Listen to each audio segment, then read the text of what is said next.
AM 950, the progressive voice of Minnesota. Brett Johnson with you here on Election Day, Tuesday afternoon. And of course, with it being Election Day, we thought who better to speak with than Patrick Coolican, who is the editor-in-chief of the Minnesota Reformer. Make sure you go to minnesotareformer.com for the best in Minnesota news and politics, as well as tracking election results tonight. As during at least a little bit of a brief conversation we're going to have today, we're going to talk about what Patrick is looking for tonight, but we'll have a second interview coming up a little bit later on tonight at about 9:30 as part of our live coverage here on AM 950. But before we get to all that, Patrick, thanks so much for coming back on the show today. Always a pleasure. Absolutely. So my first question for you is that in your newsletter this morning, you had a chance to speak to a number of operatives from both the Democratic and the Republican side. And by the way, their names are kept anonymous in this. But I'm curious in terms of what they think is going to happen tonight, because you had a chance to ask them who was going to win the presidency in Minnesota and by how much, and also who will end up winning a majority in the state legislature. So I'm curious, what did the operatives have to tell you when it came to who they thought was going to win tonight? Well, even though I granted anonymity, it did break down mostly on partisan lines. Republicans, two of my Republican pundits are hopeful that Donald Trump is going to compete here in Minnesota. He's not going to win. He's going to compete. They see a Trump presidency nationwide. They think he's going to compete here, and they think that the Republicans will narrowly flip the Minnesota House. That's worth noting. I also think, though, that after I sent out my newsletter, I got a text from another Republican who I had asked to give their opinion. They did not until after I published. And they were much more pessimistic for Republicans, and the reason they said so was because we have not seen the Dobbs decision play out in a presidential race yet. We had it in the midterms, and Dobbs came out in the midterms were not long after, and Democrats did well. And I think there's reason to believe this person that even though in Minnesota we've codified abortion rights, and a lot of the blue states and even in the battleground states, abortion rights are not actually threatened. I think voters, and especially women voters, have not been able to really express their disgust with Dobbs in the big presidential contest, and we may see results of that today. Now, how about talking about the Democratic operatives? Because I kind of chuckled at one of them when he said, I think it's going to be dragged out for weeks, which, of course, no one wants to see whatsoever. But it seems like they were somewhat optimistic on how the DFL might end up doing, but maybe not quite as optimistic on how Republicans are feeling in the state. Kind of correct? Yeah, I mean, it was a bit mixed. I had one person is very optimistic, actually thinks there's going to be that Harris will win North Carolina, and if she wins North Carolina, it's hard to imagine Trump winning. Also some pretty anxious Democrats. That one person said, "Yeah, this is going to go on because it's going to be a narrow kind of blue wall victory, and you can win the blue wall states plus the congressional district in Nebraska, but if you're at 270." And these races are close, as you would expect, Pennsylvania, Michigan, Wisconsin, then we could see this dragged out, and we could see all kinds of shenanigans from Republicans who have tried to alter the voting systems and rules in those states, and certification rules. So I think that's just the last thing. I think that's the thing that we all don't want, no matter who wins. It would be great if we knew the results quickly.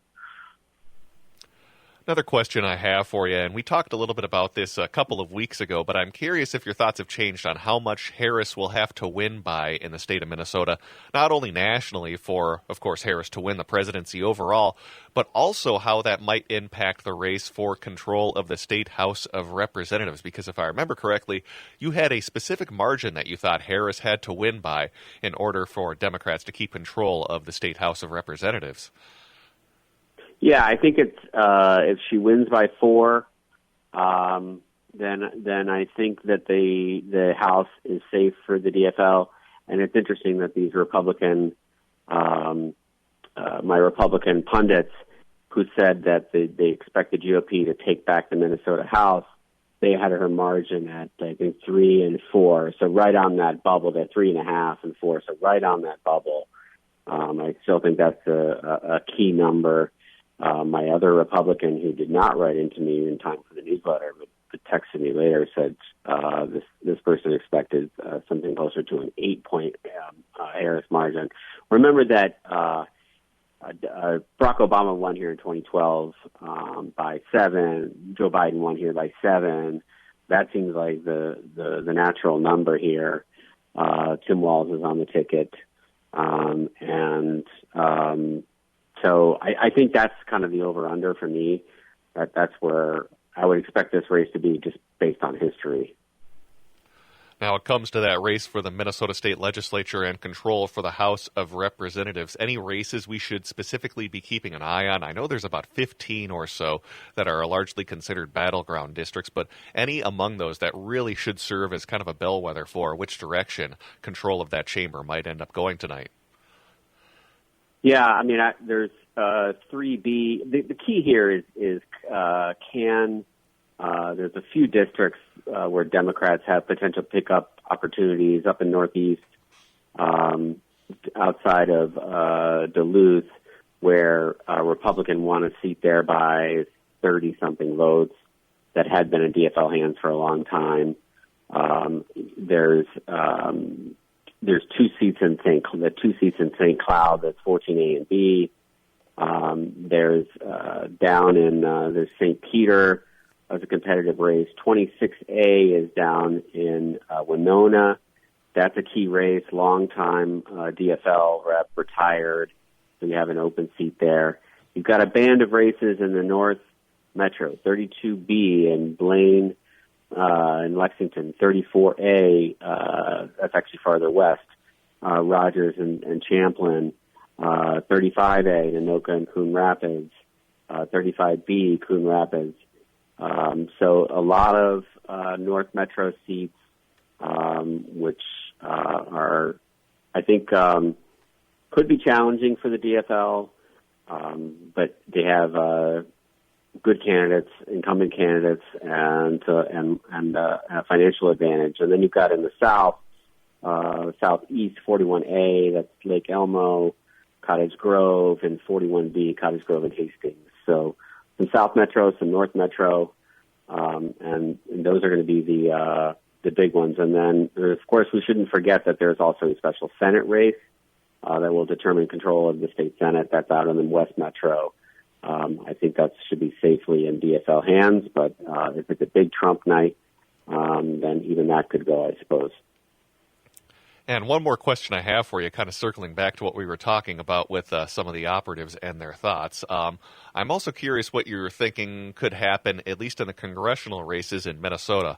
Now, largely, kind of only CD2 is thought of as being the most competitive race here in Minnesota, with Angie Craig running against Republican Joe Tira. But I'm curious, are there any other districts that might have an outside chance of flipping, whether it's CD1 or CD8 in the northern and southern parts of Minnesota, or maybe even an upset in the 3rd congressional district for Republicans? Or are we largely kind of looking at staying pat when it comes to our makeup of the delegation in Congress here in Minnesota?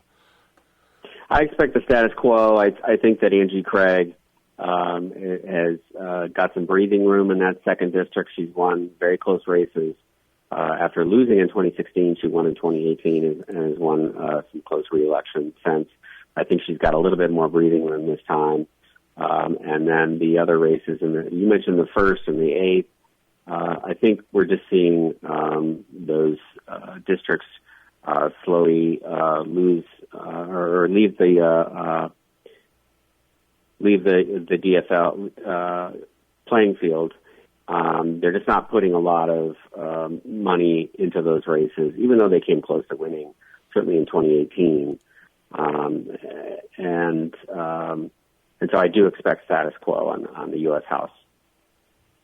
Yeah, I think I'm probably with you on that. It would be kind of a stretch for the DFL to pick up CD1 or CD8 unless we're having just an absolutely massive Harris night, and probably in CD3 for that to be flipped, it would take just an enormous / almost insane kind of Trump / MAGA night for that to flip. So likely to remain with the status quo, at least when it comes to our congressional delegation.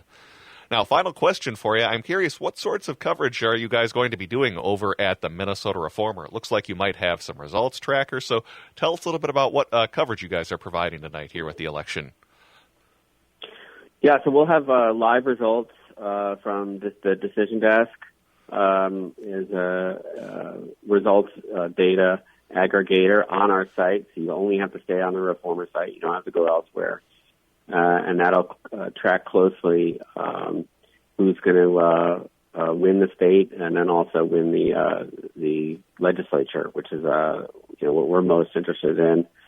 And then, of course, Tim Walz's political career is about to change one way or the other tonight, and so we're preparing some reporting on what might happen if he wins, and then, of course, if they were to go down to defeat, and he would come back here and continue to be our governor. Yeah, that would certainly be quite the dynamic. If he comes back, he's either being governor or vice president, almost be coming back as kind of a wounded governor should Democrats lose. But, of course, if he wins, then obviously he's the vice president of the United States, which is a very big deal, along with Peggy Flanagan becoming the first Native American governor in U.S. history. So certainly lots to watch. Well, we're going to have a chance to catch up with Patrick again a little bit later on this evening at about 9:30 as part of our election coverage here on AM 950, as we'll be talking about some of the results. And we'll be seeing if some of the predictions that we were hearing about end up coming true. So make sure you stay tuned for that, as we'll be speaking again coming up a little bit later this evening at 9:30. But Patrick, as always, thanks for coming on the show today, and we will be talking to you a little bit later on tonight. All right, talk to you later. All right, let's take a break and send things back over to Matt McNeil here on your Election Day Tuesday on AM 950.